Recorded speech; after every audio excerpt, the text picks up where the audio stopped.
ग्वालियर शहर में तमाम ऐसे होटल संचालित हैं जो सेक्स रैकेट में इन्वॉल्व बताए जाते हैं।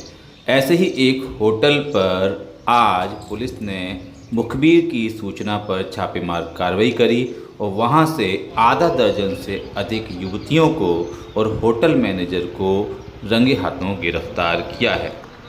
यह है सिटी सेंटर स्थित होटल स्मार्ट हवेली इन, जिसमें जिस्म फरोशी के लिए युवक युवतियों को रूम उपलब्ध कराए जाते थे। यहाँ से काफ़ी सारी आपत्तिजनक सामग्री भी पुलिस को मिली है। ऐसा बताया गया है कि यह होटल किसी दीपक शर्मा नाम के व्यक्ति का है, जिसका संचालन नेपाल का एक युवक और युवती कर रहे थे। नेपाल की इस होटल संचालिका को पुलिस ने गिरफ्तार किया है। साथ ही अन्य युवतियों और ग्राहकों को भी इस होटल से गिरफ्तार किया गया है।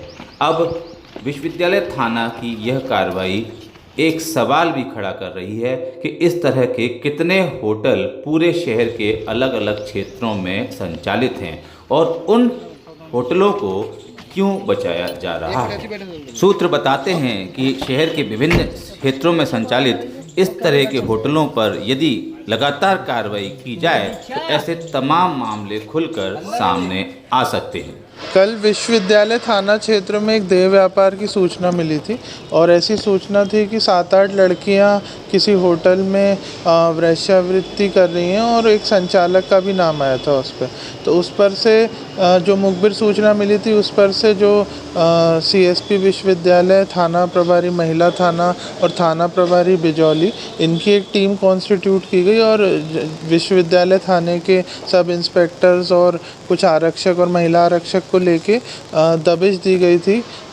जो होटल स्मार्ट हवेली इन जो कैलाश नगर विश्वविद्यालय में पड़ती है, एक पंटर तैयार किया गया था जिसको कुछ नोट दिए गए थे और उसको कहा गया था कि इसको वेरीफाई करें इस घटना को। और पंटर जब गया और उसने जब हमें हरी झंडी दी तो उसके बाद से 2-3 तरफ से उसको घेरा गया और दबिश दी गई। तो जैसे ही दबिश दी गई थी तो कुछ हमें कस्टमर्स मिले थे उस होटल में जो आपत्तिजनक स्थिति में थे, कुछ महिलाओं के साथ में, और कुछ 5 अन्य लड़कियां मिली थी जो एक कमरे में बैठी हुई थी और इस तरीके से उनको राउंड अप किया गया। 1-2 जो कर्मचारी थे वो छत से भाग निकले थे जब तक पुलिस उनको पकड़ती। इसके बाद जब पूरे प्रेमाइसिस की सर्चिंग की गई तो बहुत सारे यूज्ड कॉन्डम्स मिले गए, हमें अनयूज्ड कॉन्डम्स मिले और ये क्लियर हो गया था कि यहाँ पे निरंतर बहुत समय से देह व्यापार संचालित हो रहा था। तो इसके बाद फिर जो 2 कस्टमर्स थे और जो महिला थी जो मैनेजर के बिहाफ पे उस समय प्रेजेंट थी, उनको अनैतिक देह व्यापार अधिनियम की धारा 3, 4, 5, 6, 7 के अंतर्गत आरोपी बनाया गया और उनको पुलिस कस्टडी, मौके से ही पुलिस कस्टडी में लिया गया। उसके बाद फिर मौके के बाद सभी टीमें थाना विश्वविद्यालय गई जहाँ पे एफआईआर दर्ज हुई।